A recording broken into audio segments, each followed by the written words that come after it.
Bonjour, allez, c'est parti pour la vidéo que je voulais faire depuis quelques semaines, que j'ai pas faite, mais que je fais aujourd'hui avec le bruit. Alors, si vous êtes communiste, vous savez exactement ce que je vais dire, vous êtes au courant de tout ce que je vais dire à la vidéo, c'est sûr.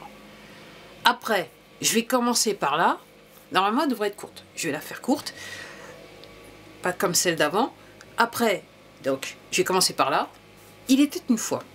Il était une fois. Il y avait, je dirais, une peuplade turque qui a émigré, qui s'est déplacée sur le Caucase, qui a voyagé jusque dans le Caucase. Alors le Caucase, pour rester dans le contexte de cette vidéo, et qui est rentré dans les terres, donc en gros anciennement Union soviétique, pour rester dans le thème, ok. Donc ils sont rentrés dans cette partie du continent, ok. Alors, la particularité de ce peuple, c'est que, je dirais, il avait un esprit de conquérant. Il était sans foi ni loi, ok. On peut présumer qu'il vénérait quelque part l'ange déchu. Et donc, sur tout le continent, donc ex-Union soviétique, ils ont, en fait, une fois qu'ils sont arrivés, ils ont conquis tous les autres. Ils étaient violents, voilà, ils pillaient, ils faisaient tout et n'importe quoi. Et puis, ils sont arrivés à créer un royaume, qui s'appelait en fait le royaume khazar, il y a plus de 1000 ans de ça. Et puis au bout d'un moment, donc ils allaient partout, ils soumettaient tout le monde, quoi. C'était, voilà, ils faisaient la guerre, ok, maintenant, voilà, c'est nous qui commandons, voilà, vous vivez comme nous, on doit vivre. Alors au bout d'un moment, il y a des gens qui étaient en Orient, qui se sont dit, ah, qui sont venus voir le roi du royaume. Le roi, ils lui ont dit, ben voilà, quand même, faudrait peut-être t'arrêter, parce que là, c'est bon. Voilà, faut arrêter. Et donc on a laissé à ce roi une chance, on lui a dit convertissez-vous à une foi, puisque vous n'avez aucune foi quelque part. Et donc ce roi, qui était un grand politique quelque part, il s'est dit le christianisme, parce que purement politique à l'époque, le christianisme c'était pas possible parce qu'il était en bisbise avec certains chrétiens. Et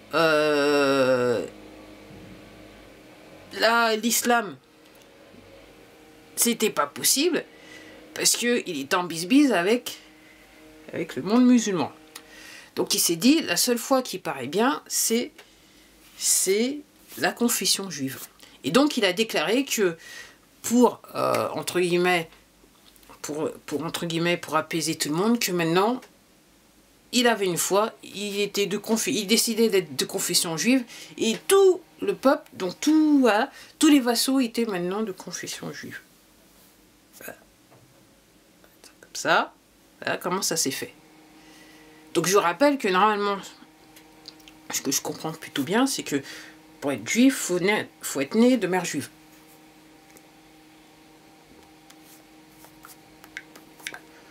Donc lui, il a décidé, c'est bon. Voilà. Il n'avait pas de problème avec les personnes de confession juive, donc il s'est dit, ah, c'est bon, nous, clac, nous maintenant, on est tous juifs. Allez.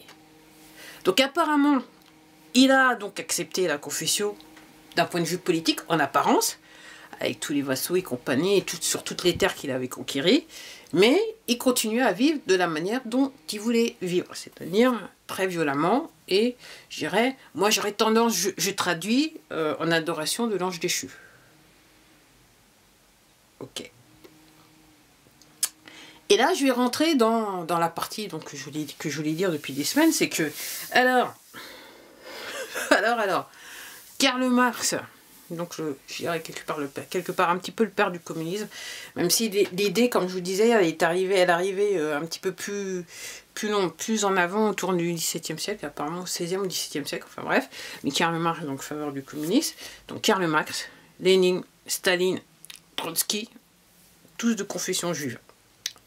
Et financé par qui? Financé par qui? Alors, pour ceux qui ont l'habitude, qui sont abonnés à ma chaîne, vous savez, financé par les poteaux. Ils ont tous été financés par les poteaux. C'est ce qu'on appelle opposition contrôlée. Opposition contrôlée, financée par les poteaux. Alors, je vais m'arrêter là, parce que j'allais dire quelque chose par rapport au livre que je suis en train de lire, dont j'ai mentionné hier, mais je vais m'arrêter là, peut-être que ça sera l'occasion d'une autre vidéo. Donc en gros, ok. opposition contrôlée. Donc, ok. Et il y a un truc que j'avais oublié de dire, que je devais dire aussi dans la vidéo, c'est que donc ce peuple donc qui s'appelait, qui s'est installé dans l'ancienne Union soviétique, enfin, ce qu'on appelait durant la guerre froide l'Union soviétique. Donc ce peuple qui est venu de Turquie, qui s'est installé donc cette partie du monde, on les appelait les Khazars. Et je dirais la dynastie, je ne sais pas comment il faut dire, la dynastie, voilà, le royaume est parti, parce que je crois qu'il me semble qu'ils se sont fait envahir, et c'est possible, et tous les gens donc qui étaient donc alliés, donc vassaux des Khazars, ils se sont tous dispersés quand ils ont vu le danger qu'ils se faisaient à eux-mêmes conquérir par je sais plus qui, je sais plus si c'était les chrétiens ou les musulmans, enfin bref. Ils ont tous pris la peau d'escampette et ils se sont répandus où? En Europe de l'Est, dans toute l'Europe de l'Est. Donc toutes les petites tribus donc, qui étaient vassaux de ce roi khazar, ils se sont tous répandus dans l'Europe de l'Est.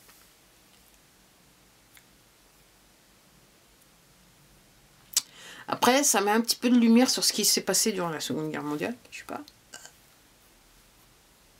Okay. Mais la chose à retenir, c'est que, à la base, donc, Karl Marx, Staline, Lénine, Trotsky, et j'en oublie, de confession juive. Financés par les poteaux. Financés par les poteaux, parce que eux-mêmes, ils étaient affiliés aux poteaux, à travers les sociétés secrètes. Allez, à la prochaine vidéo. Au revoir.